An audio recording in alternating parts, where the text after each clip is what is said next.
इस मार्ग में आ गए तो कई बार सत्संग में समझाया, संतवाणी से, शास्त्रों के प्रमाण से, कि आप भोजन केवल उतना ही पाइए जो बिना औषधि के आपकी आंतें पचा ले और कब्ज ना होने पावे।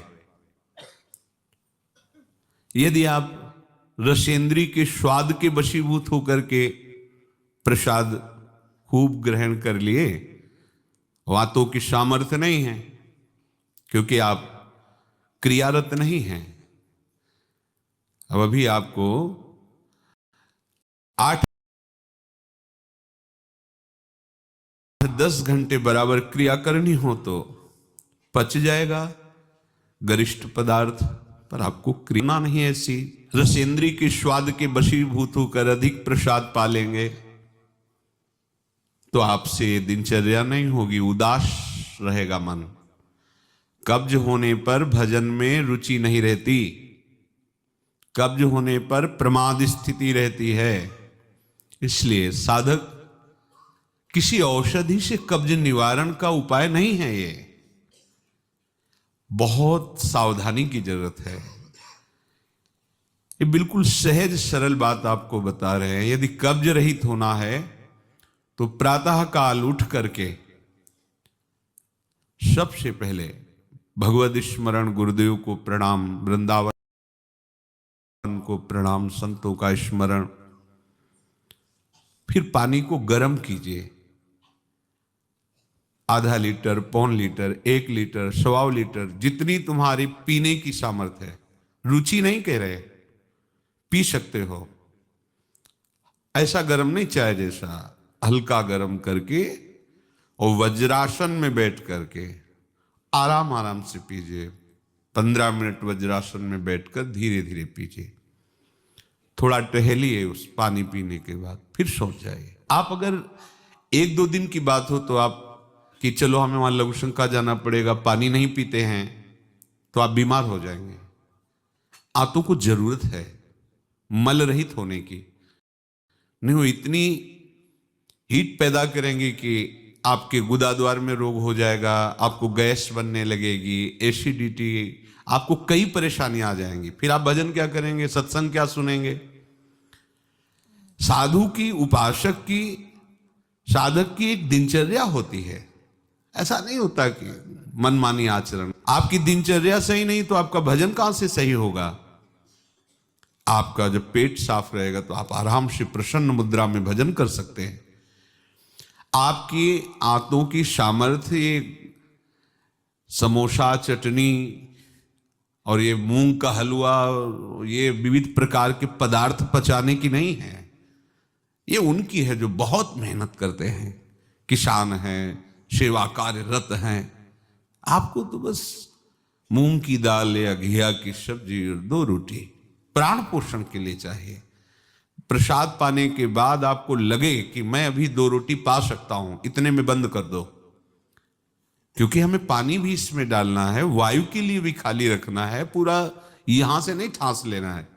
इसके बाद तुम घूमो वैद्यों के पास कि कब्ज है, पेट में गर्मी है, धातु रोग हो गया है, ये सब लक्षण तुम्हारी प्रमाद स्थिति के हैं।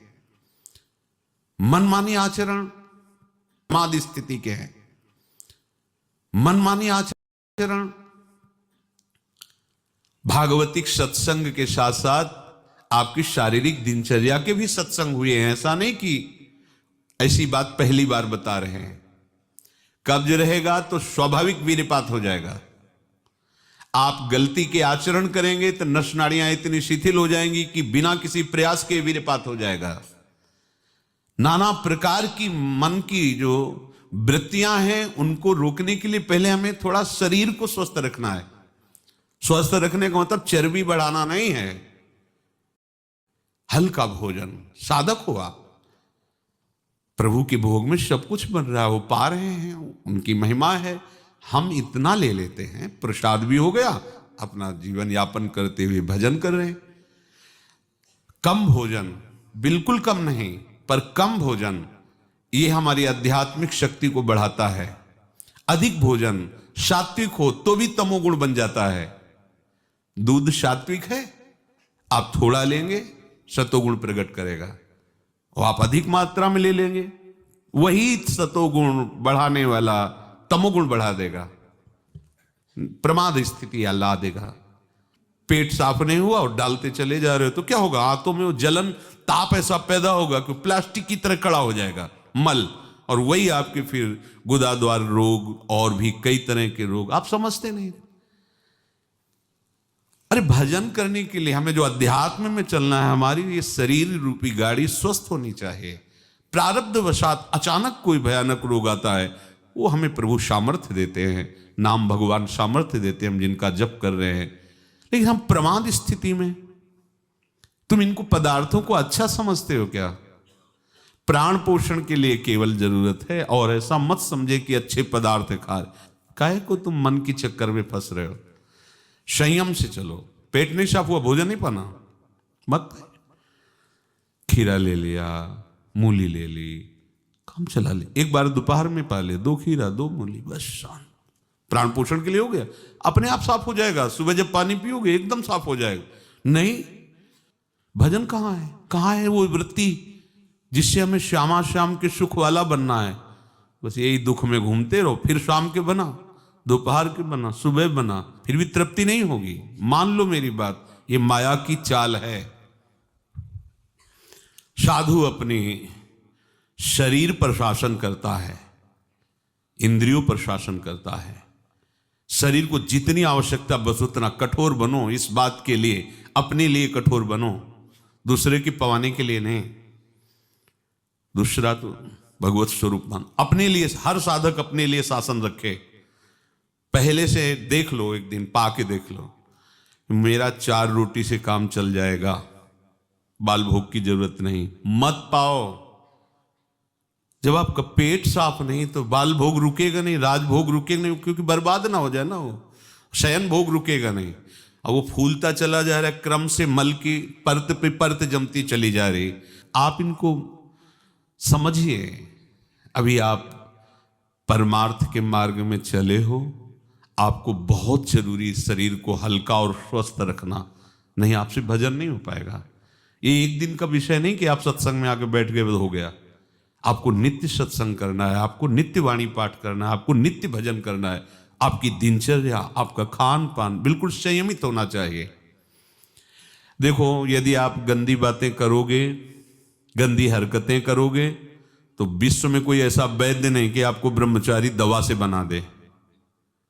मान लीजिए, हमारी प्रार्थना मान लीजिए, यदि आपने अंगों को छेड़ा नहीं है तो लिख लो, आपका ब्रह्मचर्य क्षीण नहीं हो सकता। मानसिक चिंतन गंदा, प्रक्रियाएं आपकी गंदी, खान पान आपका ठीक नहीं, तो एक रोक के आप देखते जाना, आपको भजन में रुचि क्या, शरीर को नहीं संभाल पाओगे। मान जाओ मेरी बात। 24 घंटे में प्राण पोषण के लिए 2-4 रोटी काफी है। अरे संतों ने तो कई कई दिन भोजन नहीं मिला है, भजन एक तार चला है। आप भजन के लिए आए, भोजन बट वो क्या भाई, भोजन के लिए थोड़ी आप आए हो, भजन के लिए। सृष्टि में किसी भी पदार्थ की कमी नहीं, माया रचित है, वो ऐसे बढ़ते चले जाएंगे। अपने को एक सीमा रखनी खान पान की।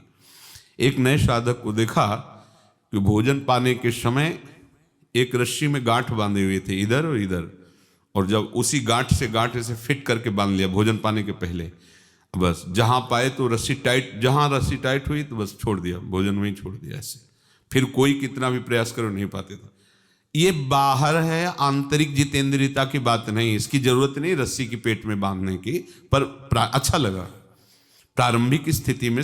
ठीक है कि हाँ जहां टाइट होगा तुम खोल, मतलब बंद कर देंगे, तो उसे पहले ही देख लो कि हमें इतना पाना। ये जहर है और ये जीवन है, दोनों बात समझो। अधिक पौष्टिक पदार्थ आपको ब्रह्मचर्य नहीं रहने देगा। अधिक पौष्टिक पदार्थ आपकी आंतें खराब हो जाएंगी, पच नहीं पाएगा, क्योंकि आपसे सेवा नहीं होती। अगर 8-10 घंटे पसीना वाली सेवा हो कि फावड़ा चल रहा है, आप हल जोत रहे हैं, बड़ी मेहनत कर रहे हैं, दौड़ भाग हो रही, चलता रहेगा, आप पाइए पच जाएगा। अब आपको सेवाएं हैं नहीं, आप मनमानी रसेंद्री की तृप्ति के लिए, ये शरीर तो पांच भौतिक ही है ना। उचित आहार कितनी बार समझाएं, जैसे भोजन आवश्यक है वैसे ही जल आवश्यक है, उतना वायु, ये पेट बना हुआ एक थैली है। तुम नहीं हो पेट, तुम नहीं हो रसेंद्री, तुम नहीं हो भोक्ता। काहे को मूर्खतावश ये जो शरीर रूपी गाड़ी मिली इसको नष्ट कर रहे हो और अपनी यात्रा को रोक रहे हो। इसका एक सिद्धांत है, एक हिस्सा अन्न, एक हिस्सा पानी और आधा हिस्सा वायु के लिए रहने दीजिए। ऐसे रखा जाता है, तभी आप देखना ऊर्जा शक्ति आपकी बढ़ेगी, भजन की वृत्ति बनेगी आपकी। अब यहां चारों हिस्सा में अन्न भरा हुआ है और ऊपर से पानी, रुचि नहीं है पीने की, क्योंकि वो अंदर ऐसा जहर बनता चला जा रहा है। जल जब जाता है तो लघु शंका के द्वारा बहुत से ऐसे पदार्थ है जो हमारे शरीर को हानि करने वाले, उनको निकालता है जल। मल की आंतों में जाकर मलाशय में वो मल को गीला करके निकालने की चेष्टा करता है। अब हम भजन को तो देख नहीं रहे हो, भोजन को देख रहे हैं। इस समय ये प्रार्थना मान लीजिए, आपका जीवन स्वस्थ होना चाहिए। अचानक कोई असाध्य रोग आता है तो भगवान सामर्थ्य देते हैं, पर आप खुद अपना नाश कर रहे हैं। अधिक भोजन करने वाला, स्थूल प्राण वाला, चंचल मन वाला कभी भजन में नहीं रुचि हो सकती। सूक्ष्म भोजन वाला, सूक्ष्म प्राण वाला, सूक्ष्म मन वाला भजन करता है। मान लीजिए आप लोग पता नहीं इतने भोजन के पीछे क्यों पड़े हैं। आपके पेट में कब्ज 2 दिन उपवास रहे, नहीं पाना है भाई, नहीं जगह है, पानी पानी अपने आप साफ हो जाएगा। नहीं, भोजन तीनों टाइम डालना है। ऐसी कोई औषधि